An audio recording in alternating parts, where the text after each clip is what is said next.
আমার বলেছেন মুহররমের চাঁদের 9 তারিখে যদি একটা রোজা করতে পারেন, মাইলক করেন, মজলক করেন, বড় করেন, ছোট করেন, যে কোনো আল্লাহর বান্দা বান্দিরা মুহররমের চাঁদের 9 তারিখে একটা রোজা, মুহররমের চাঁদের 10 তারিখে একটা রোজা, যদি কোনো আল্লাহর বান্দা বান্দিরা দুটা রোজা করতে পারেন, নবী আমার বলেছেন তার 1 বছরকার যত ছোট গুনাহ সাগরা গুনাহ রয়েছে আল্লাহ রাব্বুল আমিন তার জীবনের 1 বছরকার গুনাহ আল্লাহ মাফ করে দেবেন।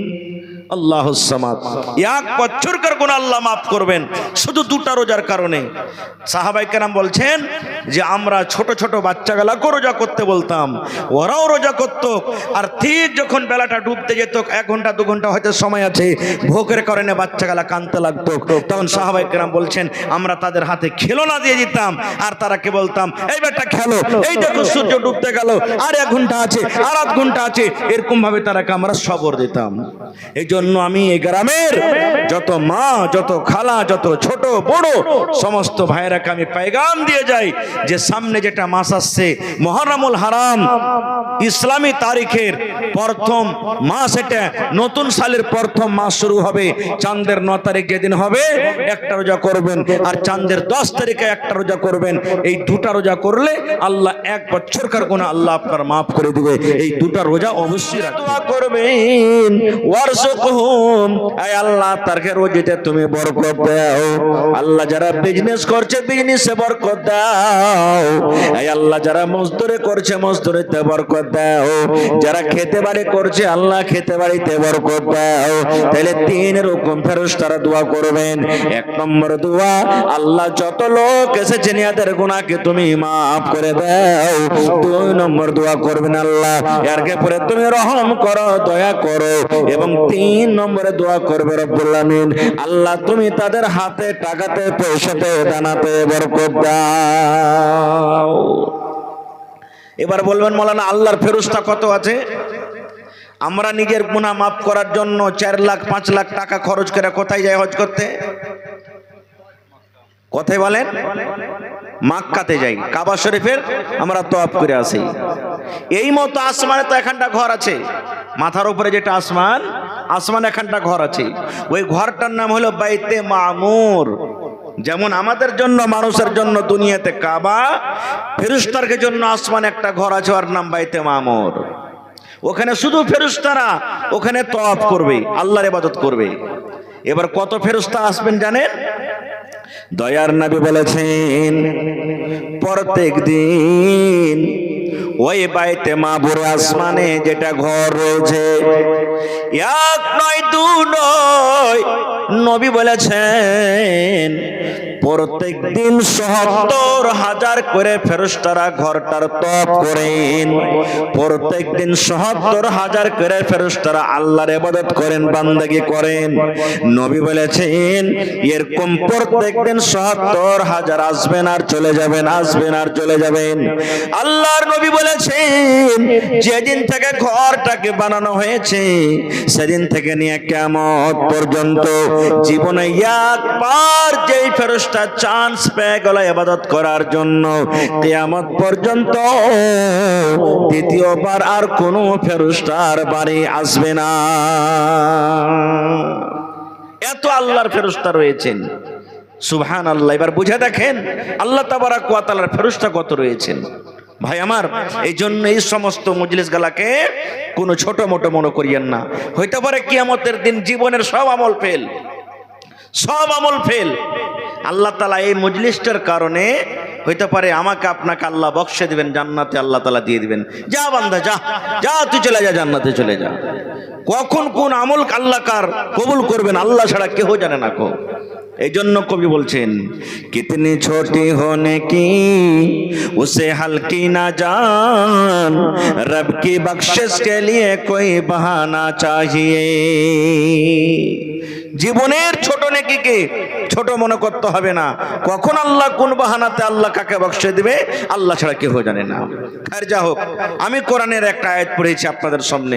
আল্লাহ তাবারক ওয়া তাআলা কোরআনে বলছেন ফানকিহু, তোমরা বিবাহ করো, তোমরা নিকাহ করো মা তাবা লাকুম মিনান নিসা, যেই বেটি ছেলে যেই নারী তোমাদের পছন্দ, যেই বেটি ছেলে তোমাদেরকে ভালো লাগে তাকে তোমরা বিবাহ করো। কয়টা বিবাহ করো? আল্লাহ তাআলা বলছেন একটা তো হবেই হবে। তারপরে বলছেন যদি তুমি পারো তো মাসনা, দুটা করতে পারো, তাও তুমি দুটা করতে পারো। তারপরে বলছেন ওয়াসলাসা, যদি তুমি বলো যে না আমার আরো দরকার রয়েছে তো তুমি তিনটা পর্যন্ত করতে পারো।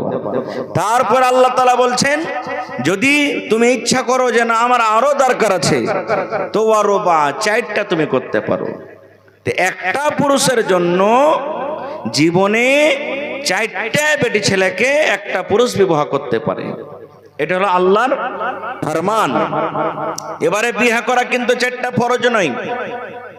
আল্লাহ রাসূল সাল্লাল্লাহু আলাইহি ওয়াসাল্লাম বলেন, আল্লাহ তাআলা নিজেও বলছেন যে তুমি চারটা পর্যন্ত বিবাহ করতে পারো, কিন্তু যদি তুমি ইনসাফ বরাবর করে করতে না পারো, তোমার দ্বারাতে যদি ইনসাফ না হয়, তুমি যদি ভাত কাপড় দিতে না পারো, তাহলে আল্লাহ তাআলা বলছেন একটাই তোমার জন্য যথেষ্ট, একটা দিয়ে তুমি সন্তুষ্টি করে থাকো।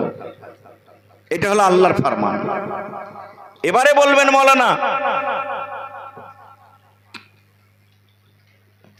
এবারে বলবেন মাওলানা যদি আমি বিবিদের মাঝে ইনসাফ না করি তাহলে অবস্থা কি হবে? এটা আমার কথা নয়, নবী বলেছেন। কি বলেছেন? যেদিন কিয়ামত হবে, একটাকে যদি আপনি ভালোবাসেন, ভাত কাপড় ভালো দেন, ওর সাথে আদর মোহাব্বত করেন, আর আরেকটাকে যদি মোহাব্বত ভালোবাসা না দেন, তো নবী বলেছেন কিয়ামতের দিন ওর মাঞ্জাখানটা টেঁড়া হয়ে যাবে, টেঁড়া হয়ে হয়ে কিয়ামতের দিন হাঁটবে। আর আল্লাহ দেখবেন কিয়ামতের দিন সব মানুষ দেখবেন, বলবেন দেখ রে দেখ, এই লোকটার দুটা স্ত্রী দুনিয়াতে ছিল, একটাকে ভালো দেখেছে আর একটাকে দেখেনি, তার কারণে দেখো ওর মাঞ্জাখানটা টেঁড়া হয়ে গেছে। কিন্তু দুনিয়াতে কোনো মেয়ে লোক এটা চাইবে না যে আমার স্বামী আর একটা আমার সতীন বাড়িতে নিয়ে আসুক। চাইবে জি ভাই? আপনি দুনিয়াতে খুবই খুশি রেখেছেন তাকে, প্রত্যেক দিন কাঠিয়ার থেকে, কোলাসি চক থেকে, শ্যামাপুর থেকে ভালো ভালো মিষ্টি দিচ্ছেন, এই কাপড় দিচ্ছেন, ব্লাউজ দিচ্ছেন, সব দিচ্ছেন। আর ওকে যদি বলেন যে আব্দুল্লাহর মা আমি আর একটা বিবাহ করবো, মন ভারী হইতে পারে, সকালে আপনার জন্য নাস্তা করবে কিনা, স্বাভাবিক হইতে পারে, হয়েছে। শুধু এটা আমাদের জামানাতে নয়, আল্লাহ রাসূল সাল্লাল্লাহু আলাইহি ওয়াসাল্লামের জামানাতেও হয়েছে। সতীন নিয়ে কিছু মানুষের ভিতরে চলে আসে। যেমন একটা দুটা উদাহরণ আপনাদের সামনে দিচ্ছি। আল্লাহ রাসূল সাল্লাল্লাহু আলাইহি ওয়াসাল্লামের 11 জন স্ত্রী ছিলেন। নবীর জন্য শুধু জায়েজ আছে 11 জন বা 4 থেকে বেশি, আমাদের জন্য নয়, আমরা হলাম উম্মত। একসাথে স্ত্রী বানিয়ে 4টা মেয়ে লোককে দিতে পারেন আপনি। হ্যাঁ, যদি একটা মরে গেল কেউ, ফের আপনি বিবাহ করতে পারেন, বা একটাকে তালাক দিয়ে দিলেন, ফের বিয়ে করতে পারেন। স্ত্রী বানিয়ে বাড়িতে 4টা কি রাখতে পারবেন, 5টা চলবে না একসাথে। মেলায় মানুষ কহে, আলিমুল মারা কহে রে 7টা পর্যন্ত চলবে, এগুলা ভুল কথা, এগুলা ভুল ভাই মুসলমান। তো আমি আপনাদের সামনে বলছিলাম যে মানুষের মধ্যে আছে কিছু, যেমন নবীজি বিবিদের কাছে থাকছেন বাড়ি বানিয়ে বানিয়ে, একদিন ওই বিবির কাছে, একদিন ওই বিবির কাছে, একদিন ওই বিবির কাছে, একদিন ওই বিবির কাছে, এরকম ভাবে বাড়ি বাড়িয়ে থাকতেন। এবারে মা আয়েশা রাদিয়াল্লাহু তাআলা আনহার কাছে নবীজি কিন্তু আছেন, সেদিন নবীর কাছে বাড়ি। নবীজির একজন স্ত্রীর নাম সাফিয়া রাদিয়াল্লাহু তাআলা আনহা, ইয়ার হাতের সালন তরকারি ভাই কিন্তু খুবই মিঠা, খুবই ভালো। এক একটা মেয়ে লোক থাকছে না যে তরকারি হাতের খুব ভালো, খুব সালন ভালো বানাতে জানে। আর এক একটা মেয়ে লোক থাকবে যে তরকারি মতলব যে রান্না বান্না করতে জানে না, মনে হয় যে ওর হাতের সালনই খেতে ভালো লাগবে না, এরকম মনে হয়েছে। তো সাফিয়া রাদিয়াল্লাহু তাআলা আনহার, বুখারী শরীফের হাদিস বলছি আপনাদের সামনে, তরকারি খুবই হাতে মিঠে। তখন নবীজি কিন্তু কার কাছে আছেন সেদিন বাড়ি? নবীজির একজন স্ত্রী মা আয়েশা রাদিয়াল্লাহু তাআলা আনহার কাছে আছেন। এবার সাফিয়া কি করলেন, তারা ঘোড়া করে যা ভাত রুটি যা ছিল রান্না বান্না করে, তরকারি টরকারি দিয়ে টিফিনে করে, এবার একটা ওর খাদেমাকে বলছেন যে এই শোনো, এই টিফিনটা নবী সাহেবকে দিয়ে এসো যাও। এবার চলে গেলেন। এবার নবী কিন্তু পাঞ্জরে বসে আছেন। ওরে সুবহানাল্লাহ, দেখেন সতীনের ঝাল কি জিনিস, আল্লাহুস সামাদ। খারাপ মনে করতে হবে না, ওইটা হলো আমাদের মা, উম্মাহাতুল মুমিনিন, যত দুনিয়াতে মুমিন সবাদের মা হইলেন নবীদের বিবিরা। আমি শুধু হাদিসটা বলছি, মানে মায়লোকের ভিতরে এরকম কিছু আসতে পারে, শুধু এই জিনিসটা আমি বলছি। এবার নবী আমার পাঞ্জরে বসে আছেন, আর সাফিয়া রাদিয়াল্লাহু তাআলা আনহার দাসী খাদেমা টিফিনে করে পেয়ালাতে করে ওই খাবার নবীর দরবারে হাজির করে দিয়েছেন। খানাটা নবীর সামনে পেয়ালাতে করে নিয়েছে হাজির। এবারে মা আয়েশা রাদিয়াল্লাহু তাআলা আনহা তখন বলছেন, কে তোমাকে খানা দিয়েছে? বলছে, আমার মালিক সাফিয়া আমাকে খানা দিয়েছেন। এই আমার মায়েরা, খালারা শুনেন, ভাইরা শুনেন, যেমন কথাটা বলে দেওয়া। এইবারে মা আয়েশা রাদিয়াল্লাহু তাআলা আনহা এমন জোর করে হাতে একটা এরকম ভাবে বাড়ি দিয়ে দিলেন, হাত থেকে দাসের সঙ্গে সঙ্গে পেয়ালাটা নামতে পড়ে ভেঙে গেল।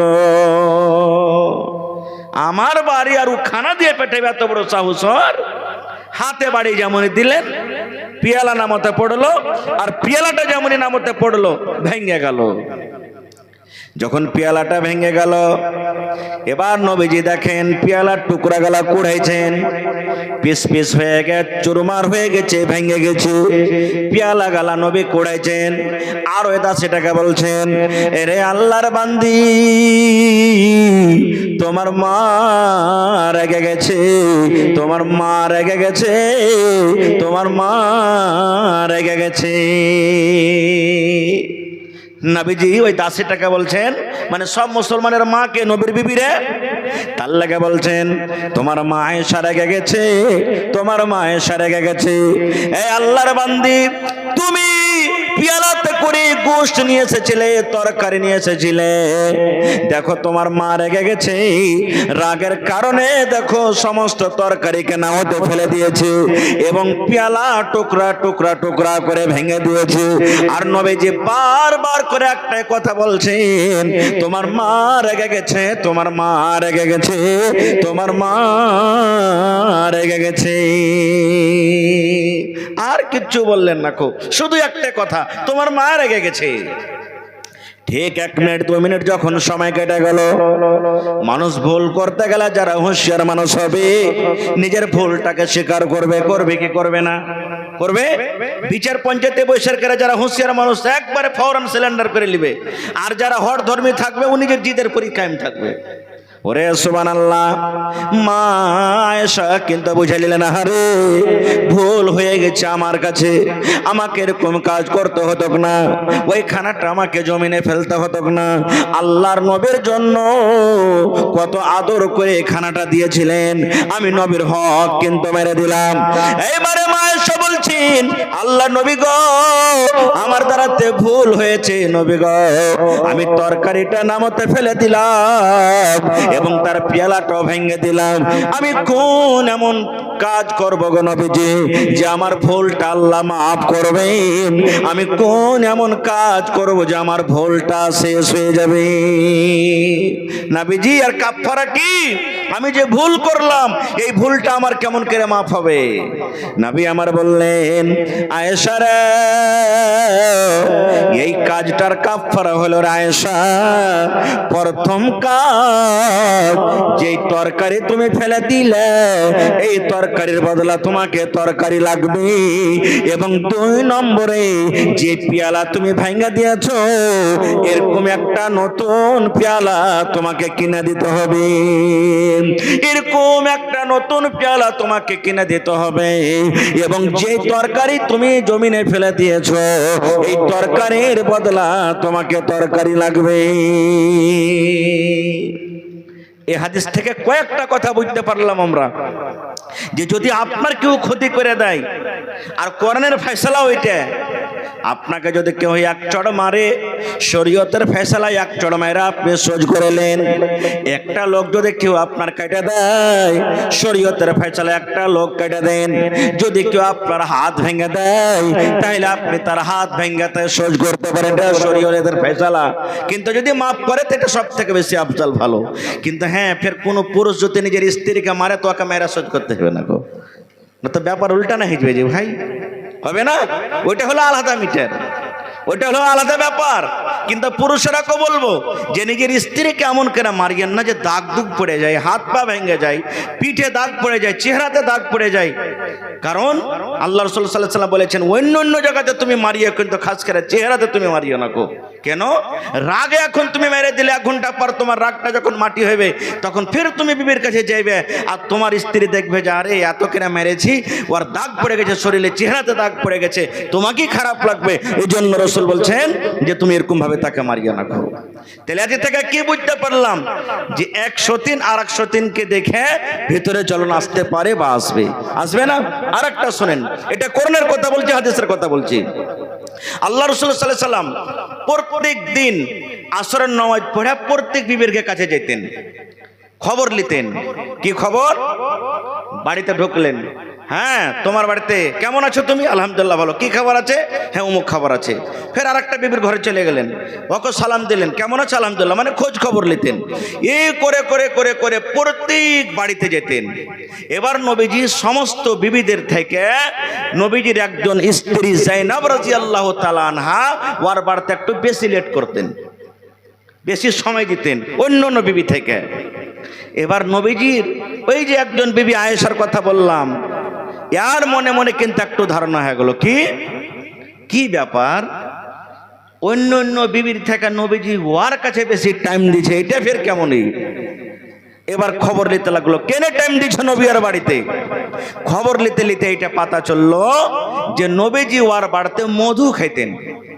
মধু মানে পুড়িয়ার মধু রে ভাই, হ্যাঁ বললার যেগুলা শাহাদ মধু হয় এগুলা খাইতেন। নবীজি মধুকে ভালোবাসতেন। এবার মা যায়নাব রাদিয়াল্লাহু তাআলা আনহা নবীজি মধু ভালোবাসতেন, তো কুণ্ডি থেকে ব্যবস্থা করে দিতেন। এবারে মা আয়েশা রাদিয়াল্লাহু তাআলা আনহা তো নবীর আরেকটা স্ত্রীকে বলছেন, সাফিয়াকে, শোনো, বলছে একটা কাম করবে। বলছে কি? বলছে নবীজি ওর বাড়িতে যেছে, তো ওর বাড়িতে যাওয়া ছুটেবে। বলছে কেমন করে? বলছে শোনো, এক্ষুনি নবীজি যায়নাবের বাড়ি থেকে মধু খেয়ে বাড়াইবে, ভাই তোমার কাছে আগে যায়, কার আছে আমার কাছে আগে আসুক।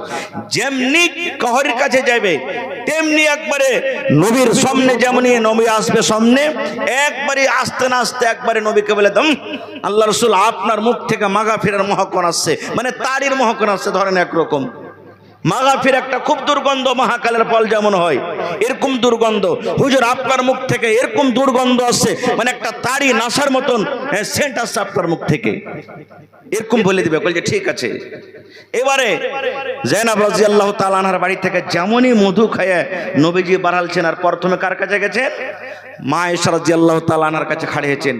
আর যেমনি খাড়িয়েছেন, আগে থেকে তো ওয়াদা মাশওয়ারা করা ছিল, তেমনি মুখখানটায় করে বলছেন, ইয়া রাসূলুল্লাহ আপকি মুহ সে মাগফির কি বু আতি হ্যায়, আল্লাহ রাসূল আপনার মুখ থেকে মাগফিরের দুর্গন্ধ আসছে।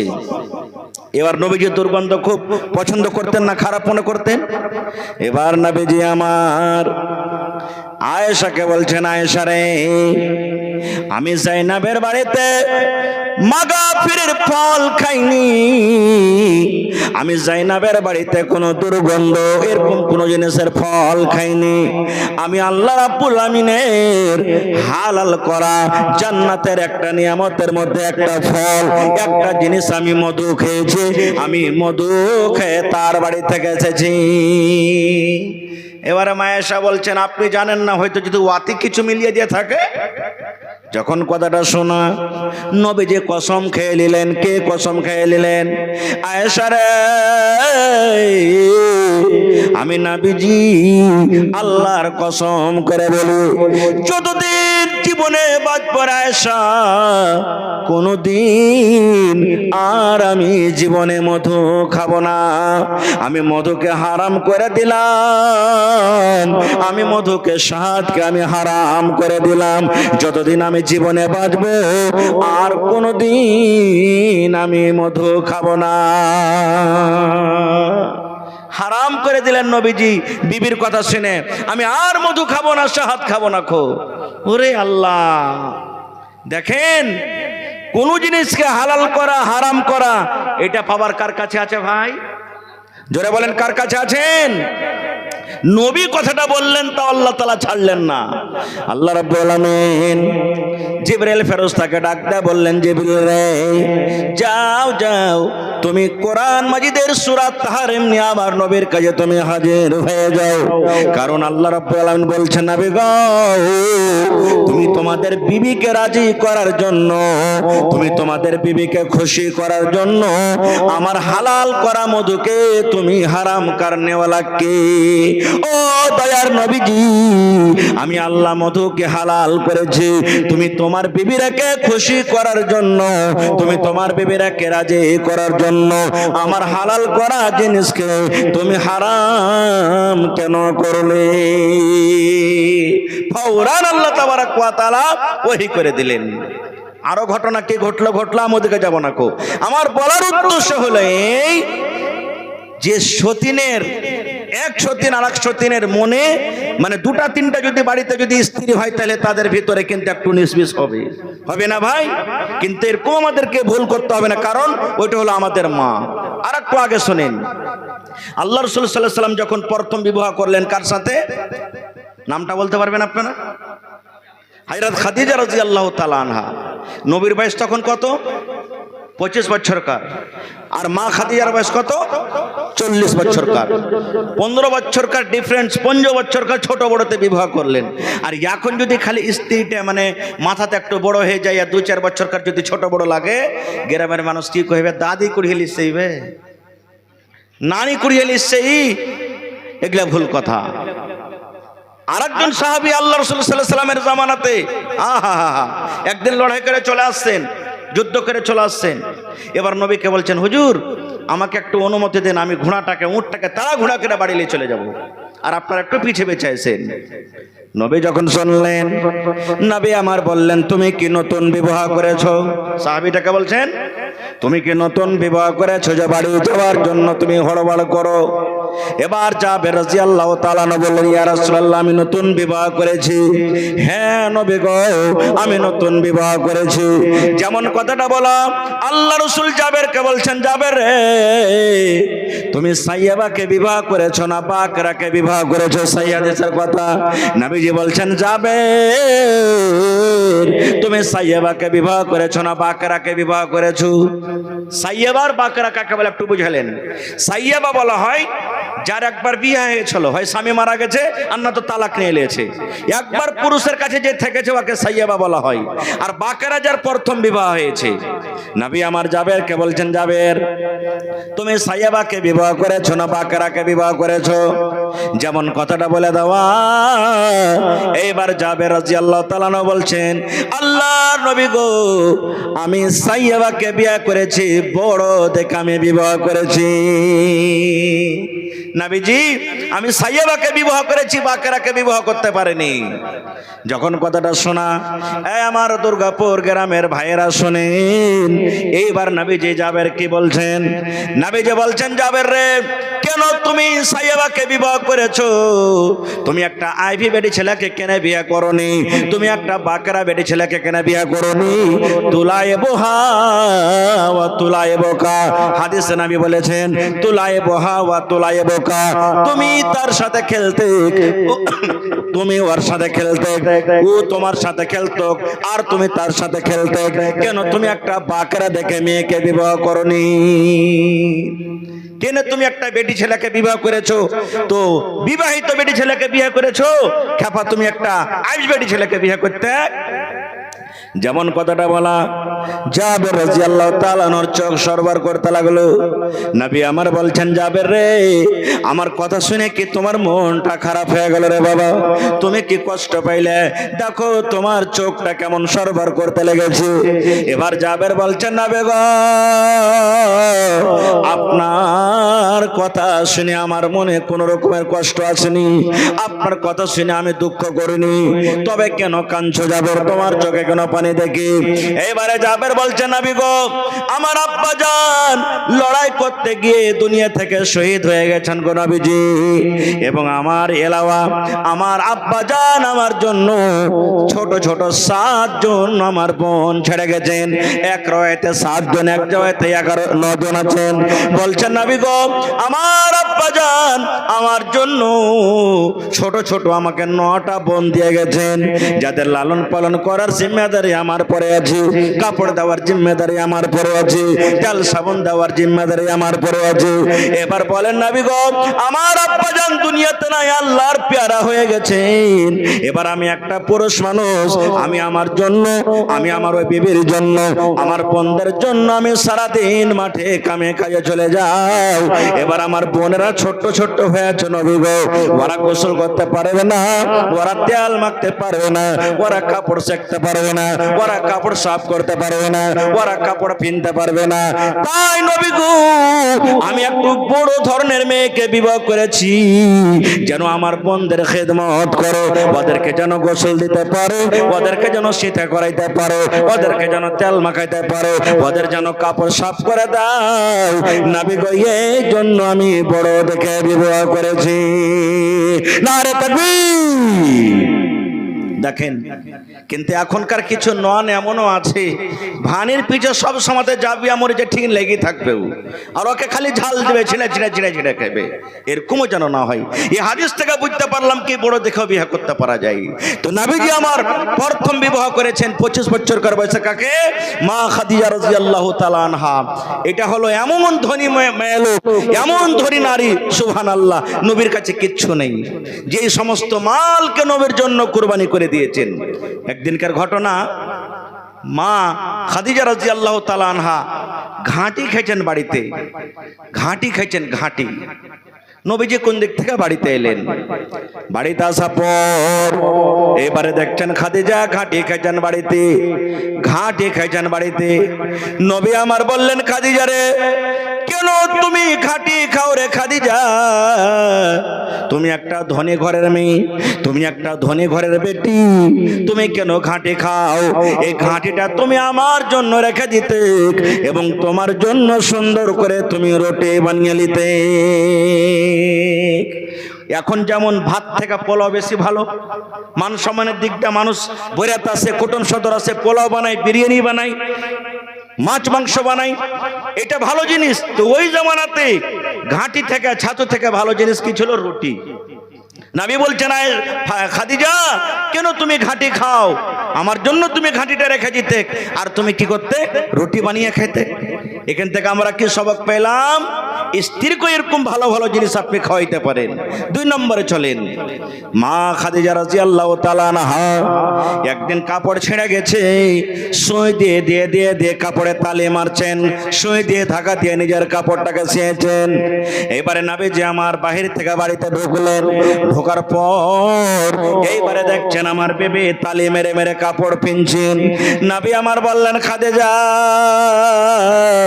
তুমি একটা এত ধনী ঘরের মেয়ে, তুমি একটা এত রাজা ঘরের মেয়ে, তুমি এত তোমার মাল দল সম্পদ থাকা সত্ত্বেও তুমি নতুন কাপড় না পিনদে তুমি তালি মেরে মেরে কাপড়টা পিনদো, তোমাকে আমি একটা ভালো নতুন নতুন কাপড় দিতে পারলাম না।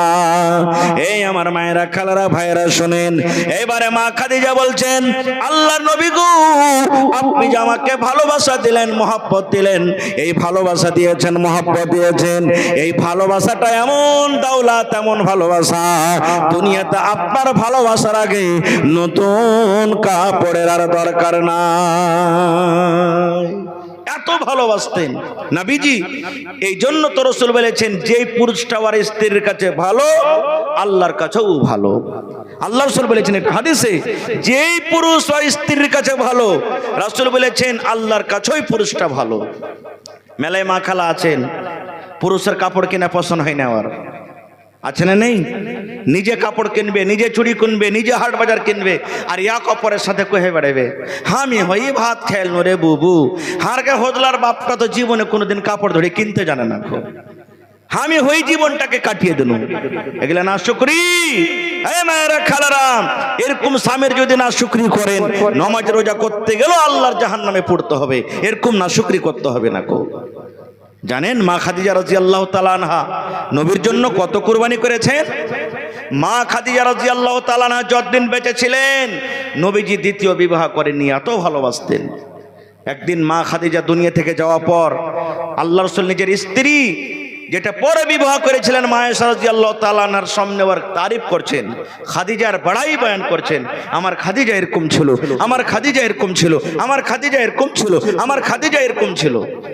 কথাগুলো শুনে আর মা আয়েশা রাদিয়াল্লাহু তাআলা আনহার মন কিন্তু খুব খারাপ হয় যে আমি একটা বিবি, ও মরে গেছে আর মরা মানুষটার আমার সামনে তারিফ করছে। মানে এই বলতে বলতে তখন মা আয়েশা বলছেন নবীকে, কি আল্লাহর নবী গো, ওই বুড়ি মায়া লোকটার আপনি তারিফ করছেন, ওই বুড়ি মায়া লোকটার তারিফ করছেন, যে ওই বয়স্ক মায়া লোকটার আপনি তারিফ করছেন, এরকম ভাবে কথা বলে দিলেন। এবার নবীজি কথাটা শুনলেন, শোনার পর রাগের কারণে নবীজির চোখ দুটা কিন্তু লাল হয়ে গেল। লাল হয়ে যাওয়ার পর নবীজি আয়েশাকে বলছেন, আয়েশা রে, আমার খাদিজা আমার জন্য যত কুরবানি করেছেন অত কুরবানি আমার কোনো বিবি করতে পারবে না। এবার মা খাদিজার সিফাত বয়ান করতে লাগলেন। কি সিফাত? এবারে নবীজি বলছেন, খাদিজা আমি একটা ইয়াতিম বাচ্চা, আমার বাপও ছিল না মাও ছিল না রে আয়েশা, আমার কাছে মাল ছিল না, দৌলত ছিল না, আমি একটা গরিব থাকা সত্ত্বেও আমার খাদিজা আমার সাথে বিবাহ করেছে।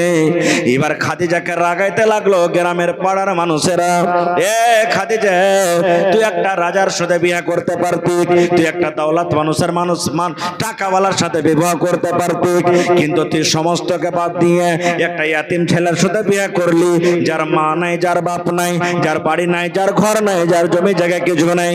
এরকম ভাবে আমাকে রাগাইতো। এবার নবীজি বলছেন, আয়েশা রে, আমার খাদিজার শোনার পর মন খারাপ হয়ে গেল। একদিন আমার খাদিজা আমার কাছে এসে যত সোনা ছিল, যত চাঁদি ছিল, যত কেওয়ালা ছিল, যত রকম কাগজ ছিল, সম্পদ ছিল, সমস্ত মাল আমাকে নিয়েছে সঁপে দিলেন আর বলে দিলেন, নবী গো, আমার সমস্ত মাল আপনাকে দিয়ে দিলাম, আপনার যেখানে ইচ্ছা সেখানে আপনি খরচ করতে পারেন। আজ থেকে আমাকে আর কেউ বলবে না এই খাদিজা হলো গরিবের স্ত্রী, আজকে থেকে মানুষরা বলবে খাদিজা হলো একজন ধনী লোকের স্ত্রী। এক নম্বর আমার জন্য এটা কুরবানি করেছেন। নবী বলছেন, দুই নম্বর আমার জন্য কুরবানি করেছেন কি? আল্লাহ যখন আমাকে নবী করলেন, আমি চাচার কাছে যখন গেলাম, চাচা আমার মানলো না, গ্রামের মানুষের কাছে গেলাম, মানলো না, আমি গ্রামের মানুষকে যখন দিনের দিকে দাওয়াত দিলাম, দিল না। নবী বলছেন, আয়েশা রে, সর্বপ্রথম নারীদের মধ্যে আমার পরে যে বিশ্বাস করেছেন, কালেমা পড়ে ঈমান এনেছেন, সেটা হলো আমার প্রথম বিবি খাদিজা রাদিয়াল্লাহু তাআলা আনহা। আমার খাদিজা প্রথমে আমার পরে ঈমান এনেছে। দুই নম্বর গুণ হয়ে গেল। এবার বলছেন, খাদিজা, আয়েশা রে, আমার খাদিজা আমার জন্য এত ভালো, এত আমার জন্য কুরবানি করেছেন। ওরে সুবহানাল্লাহ, কে কুরবানি করেছেন? নবী বলছেন, আয়েশা রে, আমার 11 জন স্ত্রী রে আয়েশা, 11 জন স্ত্রীর মধ্যে আল্লাহ রাব্বুল আলামিন শুধু খাদিজার পেট থেকে আল্লাহ আমাকে সন্তান দান করেছেন। খাদিজার পেট থেকে আমি বেটা পেয়েছি, খাদিজার পেট থেকে আমি বেটি পেয়েছি। এ আয়েশা, তোদের পেট থেকে আল্লাহ রাব্বুল আলামিন আমাকে সন্তান দেয়নি, এটা একটা আমি খাদিজার কাছ থেকে নিয়ামত পেয়েছি। এবার নবীজি আরো বলছেন, আয়েশা, একদিন আমি গারে হেরাতে বসেছিলাম, জিবরিল ফেরেশতা আমার কাছে এলেন, আসার পর আমার কানে কানে বললেন, এ নবী গো, আপনার স্ত্রী দেখেন খাদিজা আপনার জন্য লাহার হাড়ি আনছি, আপনার জন্য খানা নিয়ে আসেন। ও দয়ার নবীজি, খাদিজাকে আপনি একটু জানিয়ে দেন। কি জানিয়ে দেন? আল্লাহ খাদিজাকে এত ভালোবাসেন, আল্লাহ খাদিজাকে এত ভালোবাসেন। আল্লাহ রাব্বুল আমিন আমার মারে ফাতে বললেন, ও জিবরিল, যাও আমার নবীকে তুমি বলে দাও, আমার নবী খাদিজাকে বলবে আল্লাহ রাব্বুল আমিন খাদিজাকে আল্লাহ সালাম দিয়েছেন। কে সালাম দিয়েছেন? আল্লাহ সালাম দিয়েছেন খাদিজাকে। এবার নবীজি বললেন, ও নবীজি, জিবরিল বলছেন নবীজি আল্লাহ খাদিজাকে সালাম দিয়েছেন এবং আমি জিবরিল ফেরেশতা আমিও আপনার স্ত্রীকে সালাম দিলাম, আমিও আপনার স্ত্রীকে আমি সালাম দিলাম। তাইলে বোঝা গেল কি, নবী বলছেন আমার খাদিজা আল্লাহর এত প্যারি যে আল্লাহর সালাম পেয়েছে, জিবরিল ফেরেশতার সালাম পেয়েছে, ওকে তুমি ছোট মোটো মনে করিও না। এবার নবীজি স্ত্রীর সাথে মাঝে মাঝে মজাক পর্যন্ত করতেন। একটা পুরুষের জন্য দরকার আপনারাকেও মজাক করতে হবে। কেমন মজাক? শরীয়তি মজাক। একদিন আয়েশা রাদিয়াল্লাহু তাআলা আনহা বলছেন আমার মাথাতে দরদ হয়েছে। সাধারণ ব্যাপার, মাথাতে দরদ হইতে পারে। তো আয়েশার মাথাতে দরদ হয়েছে, ব্যথা হয়েছে। নবীজি পাঞ্জরে বসে আছেন। তখন আয়েশা বলছেন হুজুর আজ এত হার মাথাতে দরদ হয়েছে, লাগে মাথাটা ফেটে যাবে। তখন নবীজি মজাক করে বলছেন, কি বলছেন?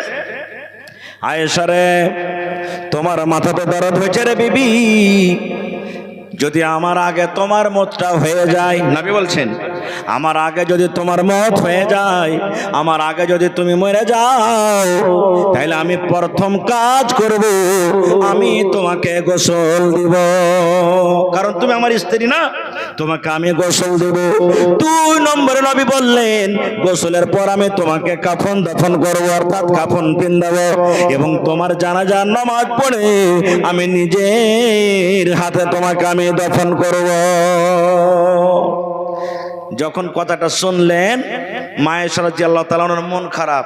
তখন কি বলছেন, হ্যাঁ আপনি তো ওইটাই ঘাটা দেখছেন যে আমি কখন মরবো, আর হার মরার পর ফের একটা লইয়ে স্ত্রী লেসে আপনি ঘরখানে থাকবেন, এটা তো আপনি ঘাটা দেখছেন। দেখছেন নবীজি ওই সময়তে তাবাসসুম মুচকি মেরে হেসে থেকে গেলেন।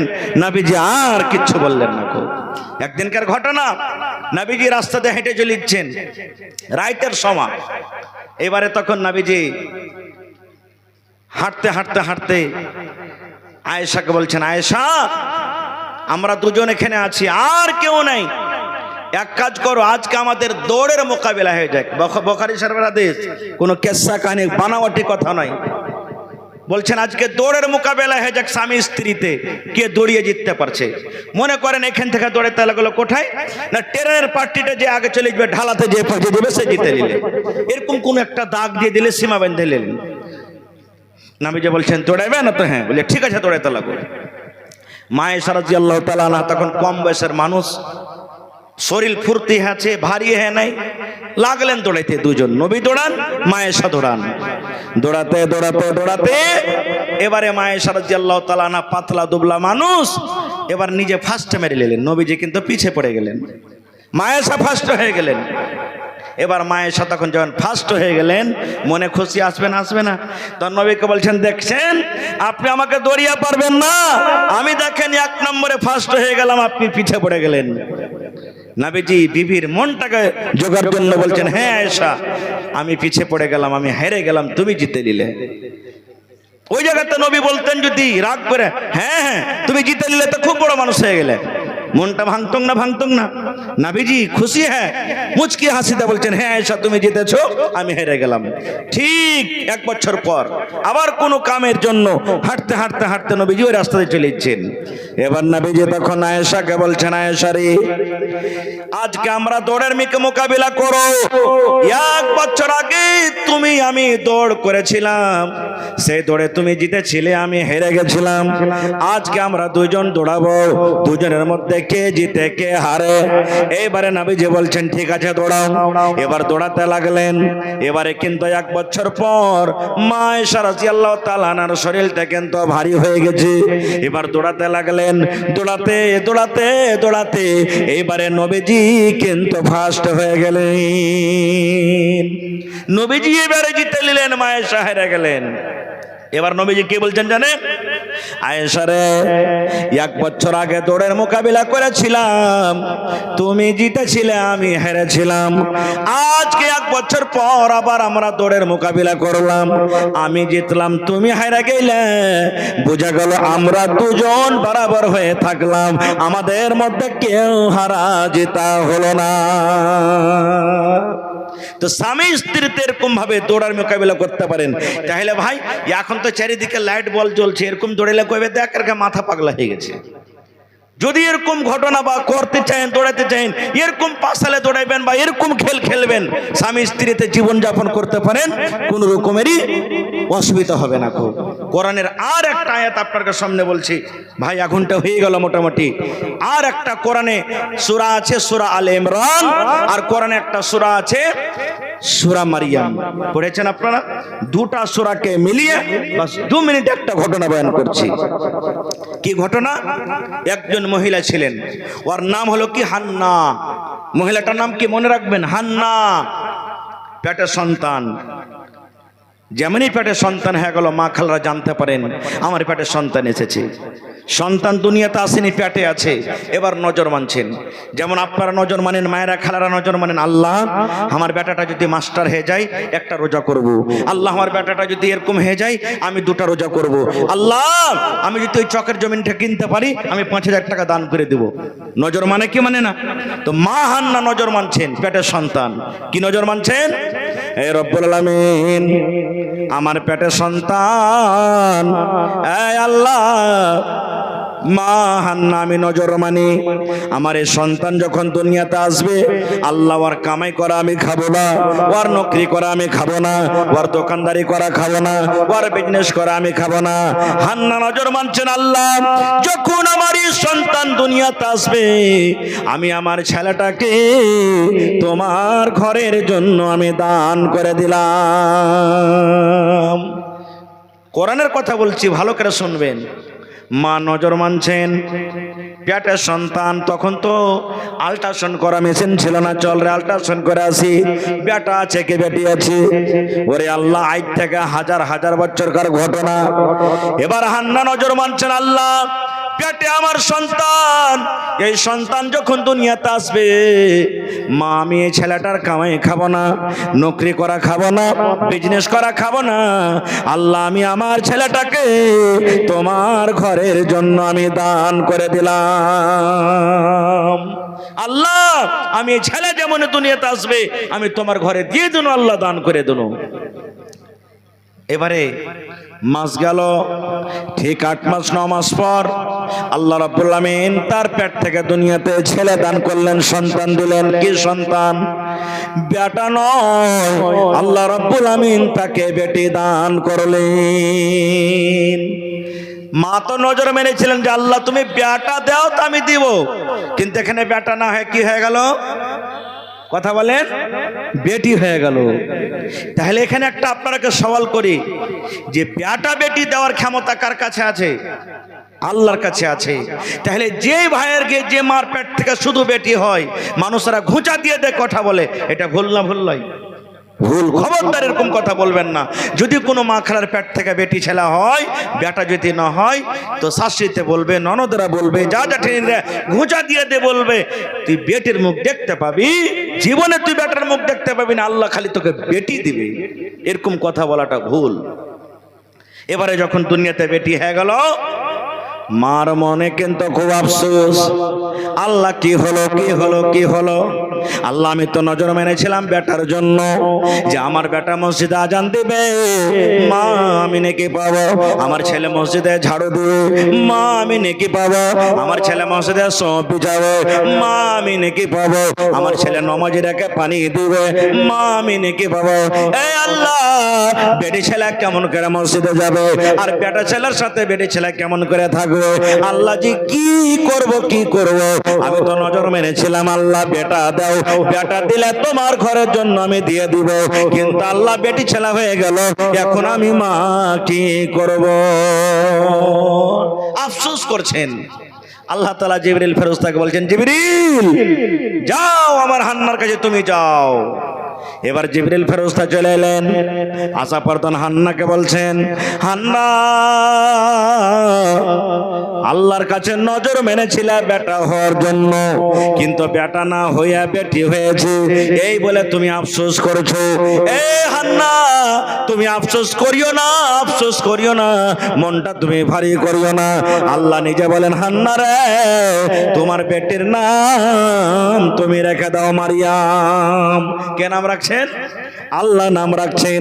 এ হান্না তোমার বেটির নাম তুমি রেখে দাও মারিয়াম, এবং তোমার এই মারিয়ামকে তুমি যে নজর মেরেছো, ওয়াদা করেছো, ওয়াদা মোতাবেক তুমি আমার ঘরের জন্য দিয়ে দাও।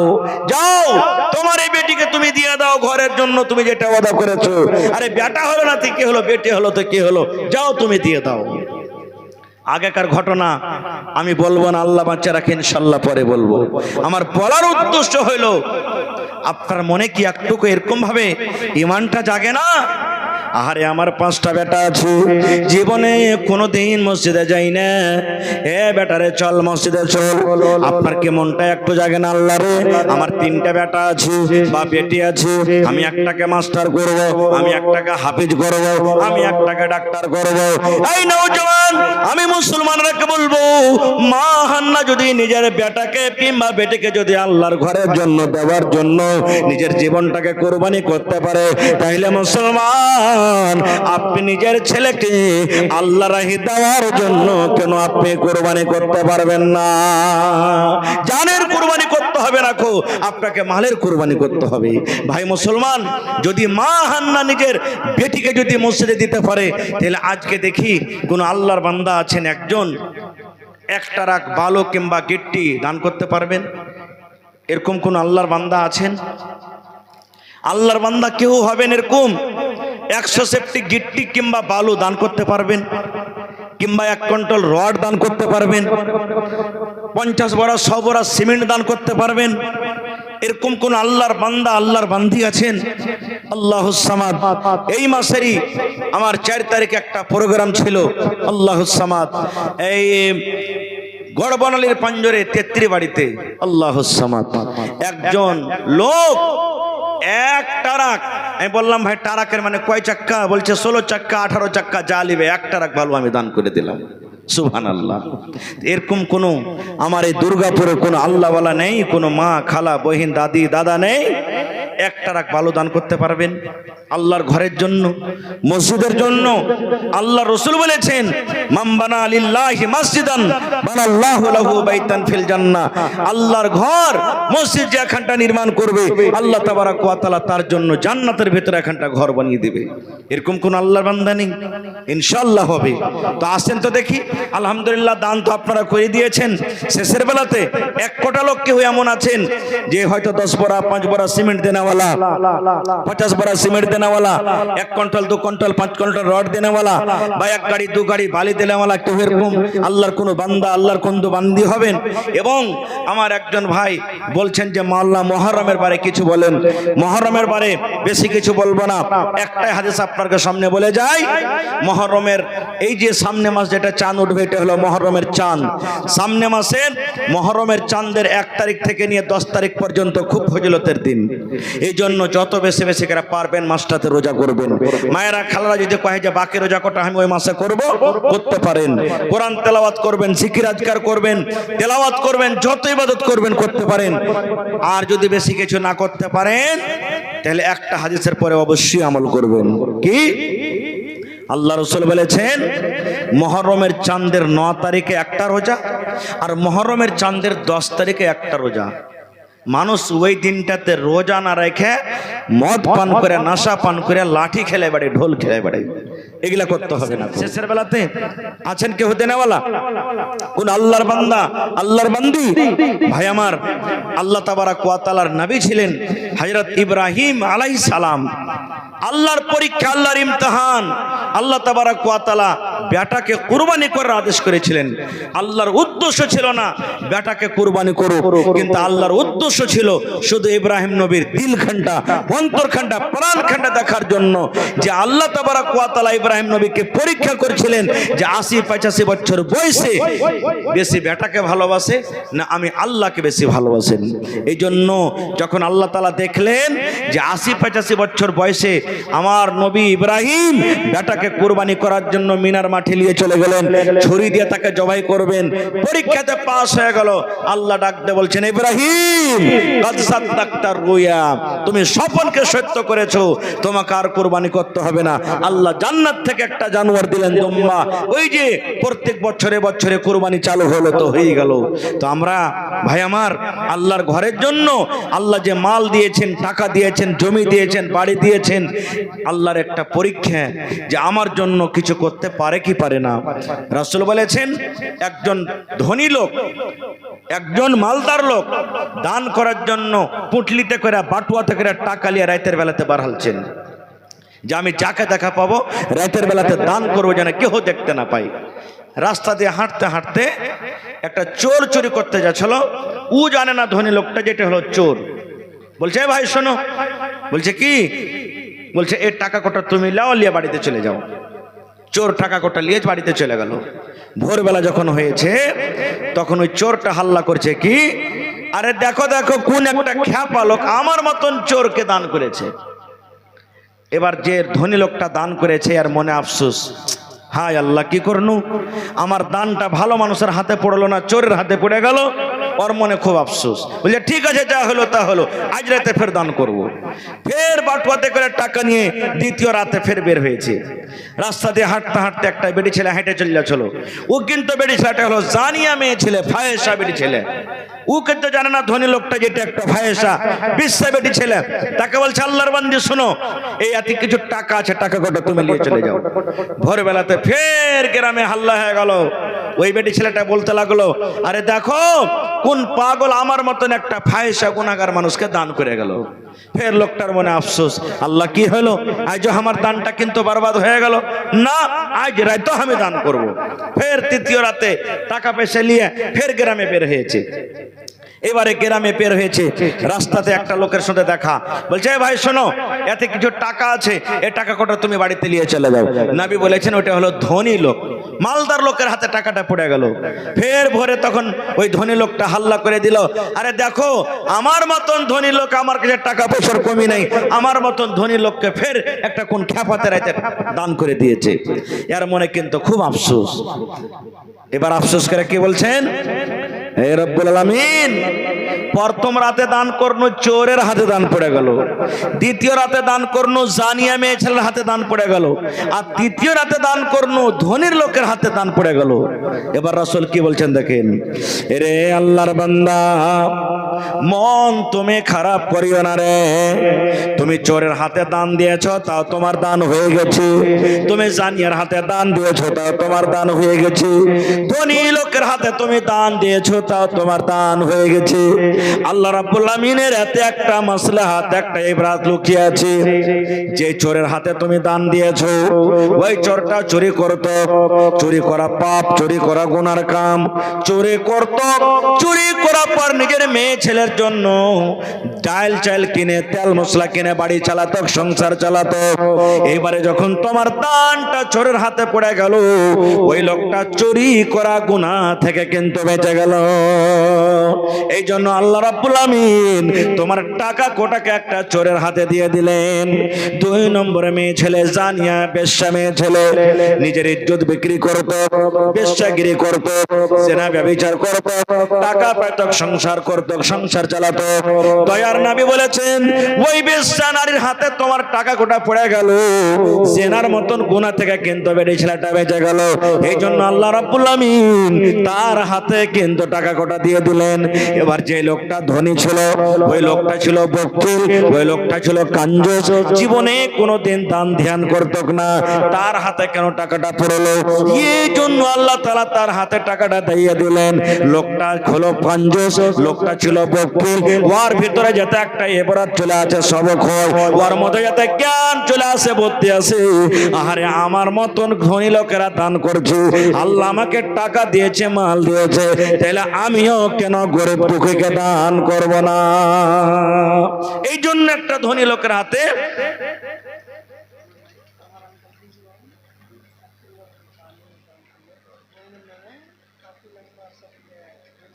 আহা আল্লাহুস সামাদ। আল্লাহ কোরআনে বলছেন লা তাকনাতু মির রাহমাতিল্লাহ, হে আমার বান্দা আমার রহমত থেকে তুমি নিরাশ হয়ে যেও না। আল্লাহুস সামাদ। ভাই আমার রিজওয়ান সাহেব এক টেলার ভালো দান করলেন, মানে 100 সেফটি নাকি। আল্লাহুস সামাদ, নারে তাকবীর। শুনতে পেলাম ভালোবাসা বোন বেমারি হালাতে আছে, সুবহানাল্লাহ। রব্বানা যালামনা আনফুসানা ওয়া ইল্লাম তাগফির লানা ওয়া তারহামনা লানাকুনান্না মিনাল খাসিরিন। রব্বানা আতিনা ফিদ দুনিয়া হাসানা ওয়া ফিল আখিরাতি হাসানাতাও ওয়া কিনা আযাবান নার। হে রব্বুল আমিন, তোমার বান্দা ভাই আমার রিজওয়ান সাহেব তোমার ঘরের জন্য এক টেলার ভালো দান করে দিলেন রব্বুল আলামিন। আল্লাহ তার দানকে তুমি কবুল করে নাও, হাতে টাকাতে পয়সাতে বরকত দাও। আয় আল্লাহ, শুনতে পেলাম ভালোবাসা বোন বেমারি হালাতে আছে। আল্লাহ জি নবী বলেছেন দান করতে গেলে মুসিবত দূর হয়, দান করতে গেলে বালা দূর হয়। আল্লাহ তুমি ডাক্তারের ডাক্তার, সার্জনের সার্জন, দুনিয়ার ডাক্তার যদি ফেল হয়ে যায়, আল্লাহ তুমি এমন ডাক্তার এমন সার্জন, তুমি যদি কোন ভালো কোন ভালো হয়ে যাবে। আল্লাহ জি দুনিয়ার জীবন যদি তার ভালো হয়, আল্লাহ দুনিয়াতে যদি আল্লাহ তাকে হায়াত দিয়া থাকো, আল্লাহ তাইলে তার মুসিবত তুমি দূর করো। আল্লাহ বহিনকে তুমি সুস্থ করে দাও, শিফায়ে কামিলা আজলাতা করো। আর আল্লাহ জি আখিরাতের জীবন যদি তার ভালো হয়, আল্লাহ তাইলে তাকে তুমি কষ্ট দিও না। আয় আল্লাহ তাকে মুসিবত থেকে আল্লাহ তুমি বাঁচিয়ে নাও। রব্বানা তাকাব্বাল মিন্না ইন্নাকা আনতাস সামিউল আলিম। আমিন সুম্মা আমিন। 2 নম্বরে হবে না ভাই, গিট্টি বালু দেনেওয়ালা কেউ হবে না 2 নম্বরে, বা 5 বড়া 10 বড়া সিমেন্ট দেনেওয়ালা কেউ হবে না। বাস আমি শেষ করে দেব, হায়াত বাকিতে মোলাকাত বাকি ইনশাআল্লাহ তাআলা। বাস 2-1 মিনিটে আমার মায়েরা খেলারা যদি কেউ দেওয়ার থাকেন, ভাইরা 500 1000 2000 এরকম করে যদি দেওয়ার থাকেন তো দিয়ে দিবেন। আর 1 কাঠা 1 ডিসমিল যদি জমিন বিক্রি করে যা টাকা লাগবে যদি আপনারা দিতে চাহেন দিতে পারেন ভাই, মেলা জায়গাতে দিচ্ছে। মাশাআল্লাহ মোহাম্মদ খাবির 1000 টাকা দান করলেন, মাশাআল্লাহ জাযাকাল্লাহ। রব্বানা যালামনা আনফুসানা ওয়া ইল্লাম তাগফির লানা ওয়া তারহামনা লানাকুনান্না মিনাল খাসিরিন। রব্বানা আতিনা ফিদ দুনিয়া হাসানা ওয়া ফিল আখিরাতি হাসানাতাও ওয়া কিনা আযাবান নার। হে রব্বুল আমিন, আল্লাহ তোমার বান্দা আব্দুল খাবির সাহেব 1000 টাকা তোমার ঘরের জন্য জমা করে দিলেন। 1 লক্ষ টাকা মনে করে তুমি কবুল করে নাও। আল্লাহ কামাই ধামাইতে বরকত দাও, হাতে টাকাতে পয়সাতে বরকত দাও। আয় আল্লাহ বাড়ি ঘরে তুমি সুখ শান্তি দাও। আল্লাহ জি মা বাপ দাদু দাদি নানা নানি শ্বশুর শাশুড়ি যারা বেঁচে আছে ভালো রাখো, আর যারা কবরে চলে গেছেন তাদের কবরে তুমি জান্নাতের বিছানা দিয়ে দাও। আল্লাহ তারকে কবরকে তুমি নূর দিয়ে মনোয়ার করে দাও। রব্বানা তাকাব্বাল মিন্না ইন্নাকা আনতাস সামিউল আলিম। আমিন সুম্মা আমিন। আসেন তাড়াতাড়ি করে আসেন। দয়ার সাগর নবীজিকে বেঈমানেরা ছিল না, বিনা দোষে নিষ্ঠুরেরা দিল কতই যন্ত্রণা। শত শত বেঈমান ছিল, নবীজি ছিলেন একজন। সবাই বলে মারো পাথর, কেউ তো নিষেধ করলো না। সবাই বলে মারো পাথর, কেউ তো নিষেধ করলো না। এত পাথর মারলো সেই দিন তায়েফ দেশের বেদিনে। বেহুশ হয়ে দয়ার নবীজি পড়েছিলেন জমিনে। আঘাত খায় দয়ার নবীজি পড়েছিলেন জমিনে।